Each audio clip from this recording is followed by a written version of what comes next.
Welcome friends, welcome back to our channel ચટપટું કાઠિયાવાડ।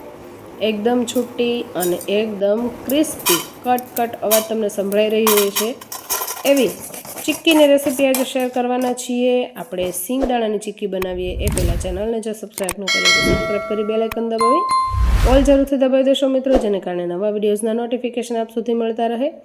તો અહીંયા આપણે સિંગદાણાની ચીક્કી બનાવવાના છીએ। આ મકર સંક્રાંતિમાં આ રીતે સિંગદાણાની ચીક્કી જો તમે બનાવશો તો એકદમ બહાર જેવી જ ટેસ્ટી અને બિલકુલ પણ ચોટતી પણ નથી અને એકદમ સરસ એવી ક્રિસ્પી એવી બજાર જેવી જ આપણે ચીક્કી સિંગદાણાની ઘરે જ બનાવી શકીએ છીએ। તો અહીંયા તમે જોઈ શકો છો કે સિંગદાણાને હું ધીમા ગેસની ફ્લેમ ઉપર શેકી રહી છું। સિંગદાણાને આ રીતે શેકી લેવાના છે કે એનું ફોતરું આ રીતે પડી જાય। અહીંયા શિંગદાણા શેકાઈ ગયા છે તો ગેસની ફ્લેમ બંધ કરીને બકડિયામાં જ આપણે રહેવા દઈશું શિંગદાણાને। ત્યારબાદ થાળીમાં લઈ ઠંડા પડી જાય એટલે આ રીતે આપણે એની જે ફોતરા છે આ રીતે પાડી લેવાના છે। તો શિંગદાણાના ફોતરા પાડવાની ઘણી બધી ટ્રીક છે મિત્રો, એમાંની એક ટ્રીક અહીંયા હું જરૂરથી શેર કરીશ તમને। અને આ રીતે આપણે શિંગદાણાના ફોતરા જનરલી લેડીઝ જે છે આ રીતે શિંગદાણાના ફોતરા જે છે પાડતી હોય છે। અને બીજી રીતે આપણે જોઈ શકીએ છીએ કે કપડામાં લઈને પણ આ રીતે આપણે શિંગદાણાના ફોતરા જે છે એ દૂર કરી શકીએ છીએ। તો આ એક કાઠું કામ હોય છે, આપણને થોડુંક અઘરું પડતું હોય છે, પણ શિંગદાણાની ચીક્કી ખાવી સારી લાગતી હોય છે, તો એના માટે થઈને આ કામ તો આપણે કરવું જ પડે।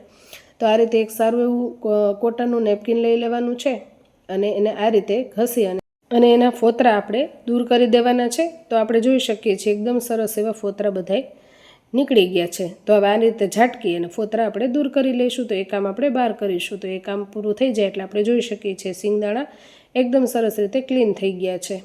તો આ સિંગદાણાને આપણે માપ કરી લઈશું, કારણ કે માપ પ્રમાણે જ આપણે ગોળ લઈશું તો ચીક્કી આપણી એ પ્રમાણેની સરસ બનશે। તો અહીંયા મેં 1 વાટકાનું માપ લીધેલું છે। તમારા ઘરમાં કોઈ પણ વાટકી હોય તો વાટકીનું માપ પણ તમે સેટ કરી શકો છો મિત્રો। તો અહીંયા આપણે આ રીતે 1 વાટકામાં સિંગદાણા લઈ લીધેલા છે અને એ જ માપનો આપણે ગોળ લઈ લઈશું। તો થઈ ગયું ને બરાબર માપ। તો આ રીતે આપણે શિંગદાણાની ચીક્કી કરવાનું પરફેક્ટ માપ આપણે ઘરે જ બનાવી શકીએ છીએ। વજન પ્રમાણે ન મેળાવે તો આ રીતે વાટકીના માપથી પણ તમે માપ સેટ કરી શકો છો।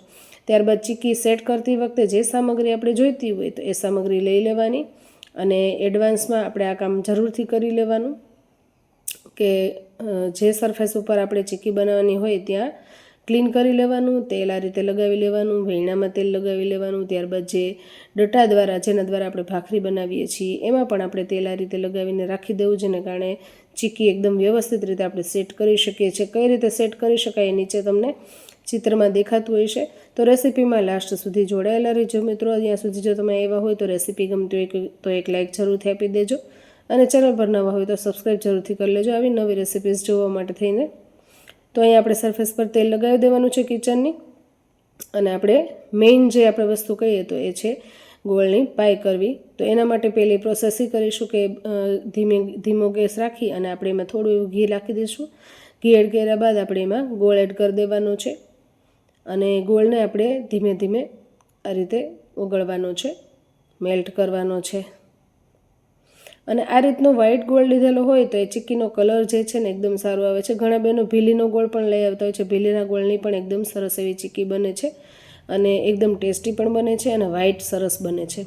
તો ધીમા ગેસની ફ્લેમ ઉપર આ રીતે ગોળ મેલ્ટ થઈ જાય ત્યારબાદ ગોળની પાઈ આપણે કરવાની છે। તો અહીંયા જો ફરતી કોર આપણે જોઈ શકીએ છીએ સરસ રીતે ફીણા વળવા માંડ્યા છે। તો ધીમા ગેસની ફ્લેમ ઉપર આપણે એને સતત આ રીતે હલાવતા રહેવાનું છે।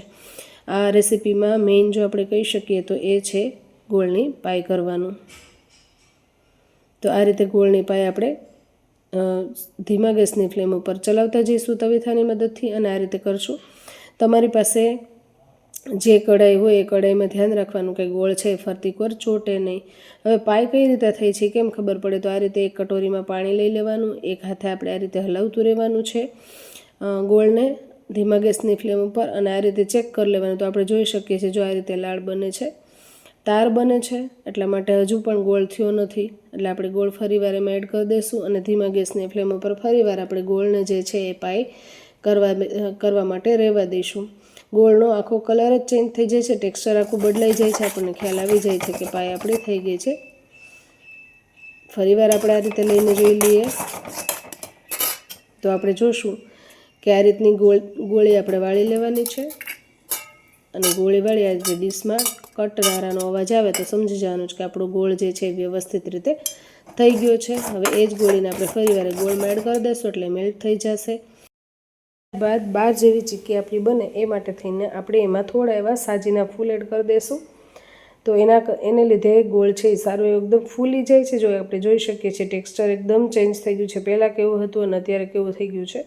તો આ રીતનું ટેક્સચર આવી જાય ત્યારબાદ આપણે એની અંદર શિંગદાણા એડ કરી દેવાના. જો એકદમ ગોળ છે એ સરસ રીતે ફૂલી ગયો છે એ જ સમયે આપણે શિંગદાણા જે છે એડ કરી દેવાના છે અને ધીરે ધીરે આપણે સાણચી લઈ લેવાની. હાથમાં પકડવા માટે થઈને વ્યવસ્થિત બકડ્યું આપણું પકડાઈ જાય એ માટે સાણચી લઈ લેવાની અને બિલકુલ દાજી ન જવાય એ વાતનું ખાસ ધ્યાન રાખવાનું. જ્યારે પણ ગોળની કોઈ પણ સામગ્રી પાઈની બનાવતા હોય ત્યારે એ વસ્તુનું ખાસ ધ્યાન રાખવાનું કે દાજી ન જવાય. એ રીતે આપણે વ્યવસ્થિત હલાવી લેવાનું છે અને આ રીતે હલાવ્યા બાદ આપણે ગોળ અને શિંગદાણાનો એક પિંડો સારો એવો તૈયાર થઈ જાય એ રીતનું આપણે એને મિક્સ કરી લેવાનું છે, જેને કારણે એને આપણે કિચન સરફેસ પર ફેલાવવામાં સરળતા રહે. તો આ રીતે બધું સારી રીતે મિક્સ થઈ જાય તો એનો ટેસ્ટ છે એકદમ સારો આવે એ માટે થઈને એમાં આપણે થોડો એવો સૂંઠનો પાવડર એડ કરી દઈશું. સૂંઠનો પાવડર એડ કર્યા બાદ આપણે એને ફરીવાર હલાવી લઈશું કારણ કે ગોળ છે એકદમ ઘાટો થઈ ગયો છે. તો સૂંઠ પાવડર બધામાં ભળી જાય એ રીતે આપણે એને મિક્સ કરી લેવાનું છે. હવે જ્યાં આપણે તેલ લગાવેલું હતું ત્યાં જ આપણે આ આખું જે મિશ્રણ છે એ એડ કરી દઈશું. મિત્રો અહીંયા જે છે ને થોડીક ઝડપ રાખવાની, જેને કારણે આપણું જે આ ગોળ અને સિંગનું જે મિશ્રણ છે એ ઠંડુ ના પડી જાય.